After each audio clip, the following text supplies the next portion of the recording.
All right, hopefully at this point you've watched the other video about the philosophy behind the template, the coding patterns used for it, because understanding that will make it a lot easier to add features to this template. Now I'm going to go through the character controller code loosely, explaining kind of the state machine it uses, how it uses signals to trigger events to happen, and we'll even add a feature. We're going to add a sprint attack to the character controller before the end of this video. So here we go. So let's dig into the code here. You might look at my character body and at a first glance be like, oh look, input sensor, weapon system, gadget system, health system, inventory system. It cares about all of these systems. It's probably going to call actions to happen on each one of those directly. And that's incorrect.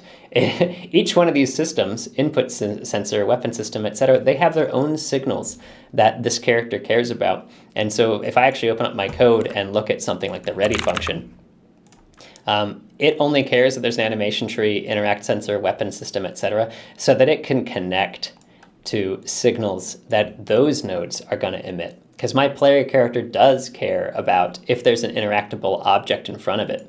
It does care what weapon it's carrying, because that's going to change, how my character moves. It cares if the health system emits it died. Obviously, my character cares how to move if the health system says he dead. So that's how this is going to work. So anyway, let's review kind of the code as a whole. If you look on the summary section on the right here, it can almost look intimidating because it's there's this massive amount of code. You're like, oh, there's 700 lines of code, and so much of this is the intro. Before we even get to the ready function, like half of it almost is the intro, the prep. And you'll see, though, that most of the prep is signal prepping. Like, hey, I need to know there's a variable for weapon type, but then there's a signal. The weapon changed, the weapon change started, changed, ended. Attack started, activated, attack started, big attack started. Gadget, gadget started, gadget changed, gadget ended, gadget started, gadget activated. All these signals that are prepped that get used later on.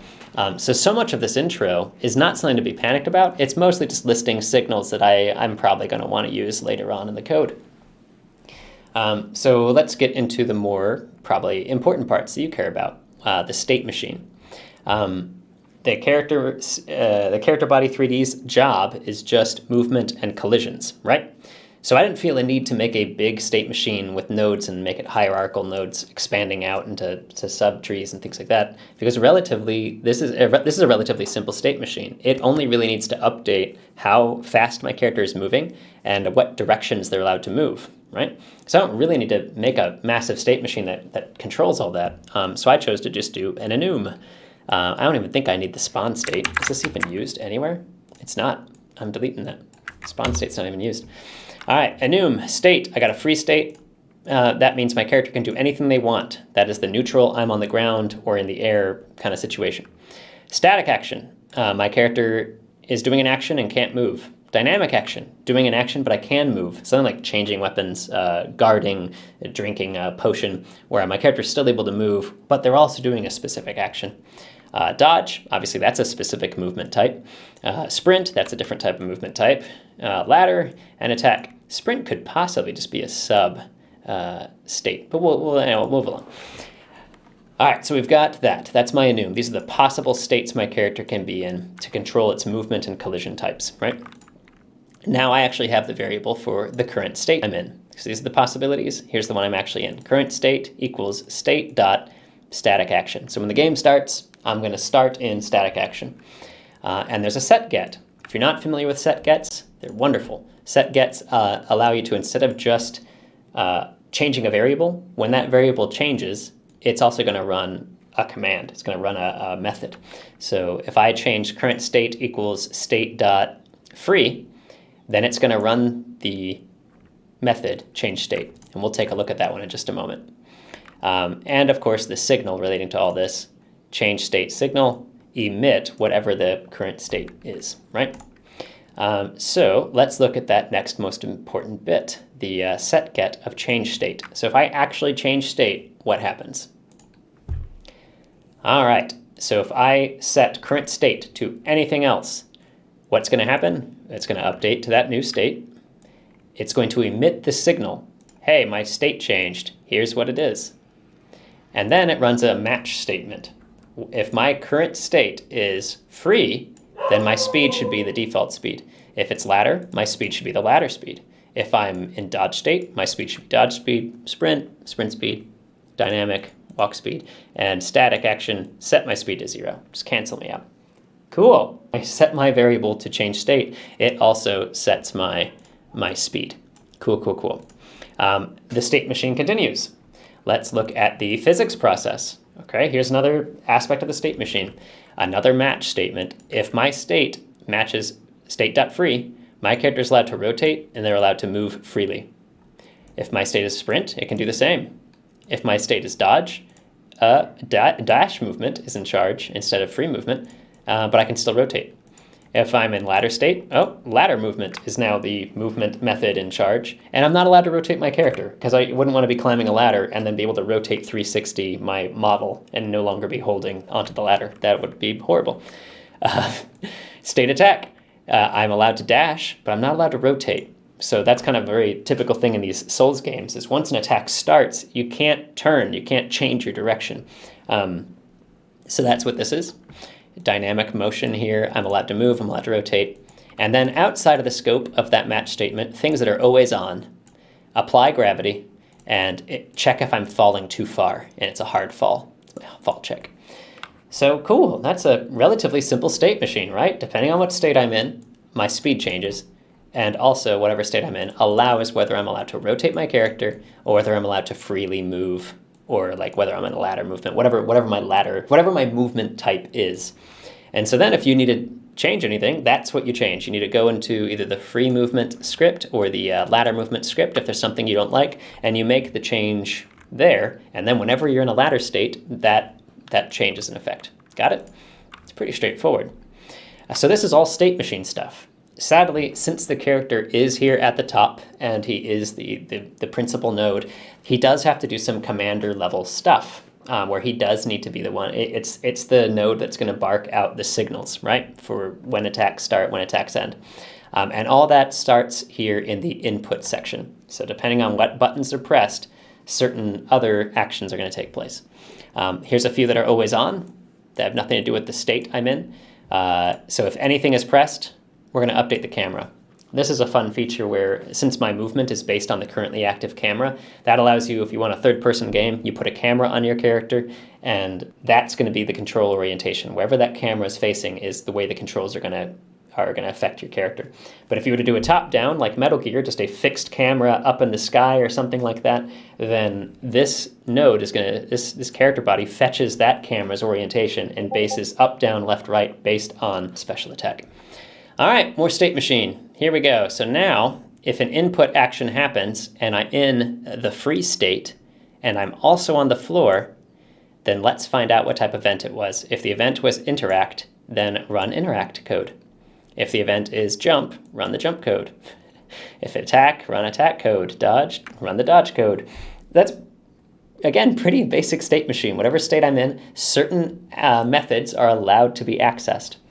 If I'm in a sprint state, you can see this is a much shorter section. The free state, I'm allowed to choose between a wide variety of actions that are allowed. If I'm in the sprint state, I'm only allowed to jump or end the sprint. If I'm in a ladder state, even fewer, I'm only allowed one action. If I push the dodge button, my state's going to go back to free. So if I push the dodge button while on a ladder, it cancels being on a ladder. That's my only action that's allowed on a ladder, aside from ladder movement in the process function. Make sense? So now we can kind of take a look at what these actions even look like. Okay, so cool. There is a little bit of command stuff going on. Let's say I jump. Let's take a look at what the jump looks like as an example.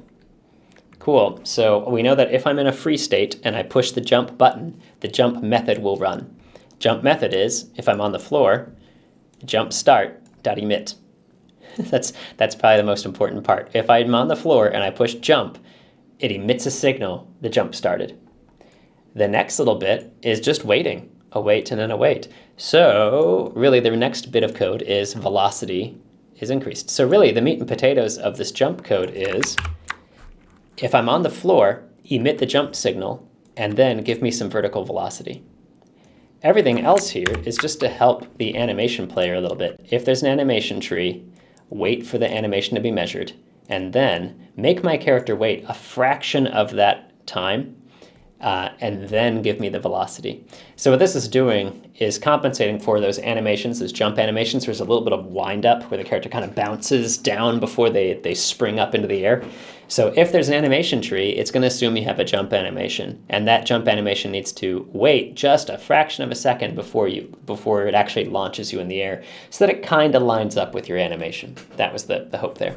And that's how a lot of these work. Let's take a look at like the something more complex. Let's look at the attack command.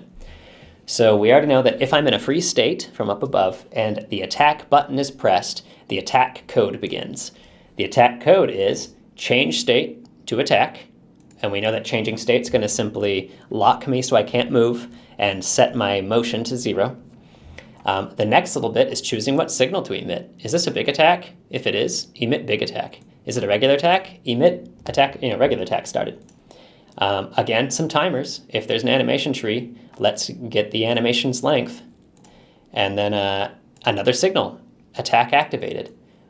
Some movement code, move my character forward a third of a second, 0.3 of a second. And then wait some more, and then change me back to the attack state. So really, if I were to remove all the timers, because most of this is timers, and even we could reduce it even further. If we were to look at the code really, what did I do wrong here? Oh, because that. If we were to look at the code really, when I hit attack, my current state is attack, emit a signal that the attack started, emit a signal that the attack is active, like that I'm in the middle of the attack now, and move my character a tinch forward to imitate a step forward, and then switch my character back to the free state if I'm still in attack state. The reason why I do this, if the character's current state is still the attack state, then move me back to free, is because I might have gotten hurt. I might have started an attack state, but then while we were waiting for animations to finish, I got hit, and so I'm no longer in a attack state. I'm in a hurt state, and so I don't necessarily want to go to free now. I want other code to manage when I'm allowed to go back to free. So there you go. Pretty simple. Really, the code is simply changing me to another movement state and then emitting that an attack started, and then waiting, and then going back. And that's how all the code works here. The character body's code is, again, focused on movement. It's mostly just changing to a specific movement type, emitting a few signals related to whatever input I just gave it, and then going back to normal state again. Pretty straightforward. I'm not going to dig too heavily into the other nodes because I do want to talk about the other ones in other places. But a fine example would be to show you how other things react. So like if I'm in this jump here, let's go back to jump. If I'm on floor and jump and I push jump and jump gets emitted, other things are listening for that signal. So for example, here in the triggered sounds section, I've got jump. And over here you'll see a triggering node is the player body script, the player body node. If it sees the signal, jump started, it's going to play its stepping sound. Cool, right? This is another really basic script. I use scripts like this a lot that are simply, their job is to listen to a specific node's specific signal, and if it sees it, do something. And so this is like, I use these a lot. These are sound effects triggers, where I basically take in any node you want and a string of whatever their signal name is. At ready, this jump 3D audio sound is going to connect itself up to this character body, listening for when the jump starts. And the second it does, if it's not already making the sound, it's going to play that sound. It's great. It's super concise code. This jump, my character body never needs to care about this jump sound. It never needs to think about it. My character body just says, I jumped, and then this guy springs into action, making the jump happen. Similar here in like the animation state tree. The animation state tree knows who the player is, and in the animation state tree, if I were to search for jump here, because there's going to be a bunch, I'm sure, in its ready function, the animation state tree connects to that jump started signal. And then, if the jump signal triggers, it's going to request a one-shot of the jump animation. And if we were to look in here, I'm sure there's a one-shot of jump. Right here, yeah, one-shot jump. So that's all that happened. This character emitted, hey, I jumped. The animation tree said, oh, cool, I jumped. Let me trigger the one-shot. and it triggers its one-shot animation. If we wanted to change that jump animation to something else, we could right here in this code. I can make anything happen instead just by changing the animation here in the animation tree. You'll notice that the animation tree doesn't care about animation names. It's caring about the one-shot names, but you can change any animation you want here into any spot, and it's not going to break the code. So I could like change my jump. Let's change my jump to opening a chest. So now if I jump, my character is actually going to run the opening a chest animation. Ready for this? All right, let's do it. Opening a chest. You see, it delays for a portion of that animation before giving me vertical velocity. Do you see how that worked? So just like that. So if you have your own jump animations, that's how you're going to do it. You're just going to open my state tree, find the one shot, change the animation to whatever you want, and you're done. And that's how you work with the signals too. So if you want to add new features to the character, you don't really have to meddle much with digging into a lot of the old code. You know that all you need to do is change the state to whatever state makes sense for movement, and then emit the signals at the right time. I mentioned that before, like maybe we could add a sprint attack. Let's do a sprint. We could add probably a sprint attack right now to the code. First, we'll just need a function to manage that. Func sprint attack. And it's honestly going to be very, very similar to my regular attack. So I'm just going to go ahead and paste my regular attack in here, because I need my sprint attack to change to an attack state. I'm actually going to remove the code for it checking if it's a special attack or not. I'm just going to have it do a attack started. I'll let it wait a second before activating, sending the activation signal. I'll still let it move forward. Why not? And then I will let it go back to free state. So honestly, this looks totally fine. So sprint attack, cool. And now what I need to do is add the input for that. Under the current state equals sprint, if event.isAction pressed, use weapon light, just like any of the other actions, then sprint and sprint attack. Although I may want to add a different animation. So let's go back to sprint attack. I'm going to change this to sprint attack started instead. Sprint attack started. Now we're going to need a signal for that. Signal's up here. Let's bounce up here to this. We'll go signal sprint attack started. Cool. So now the sprint attack is going to emit that signal, hey, sprint attack has started. If I were to run this now, nothing would happen. Like, well, there'd be the delays, the character's movement type would change, and he wouldn't be able to move for a second, but there would be no sprint attack animation. I would need to go to my animation state tree. I need to add another signal here, let's just add it here under the other attack ones. Player, sprint attack started, connect on sprint attack started. Now let's make a sprint attack started.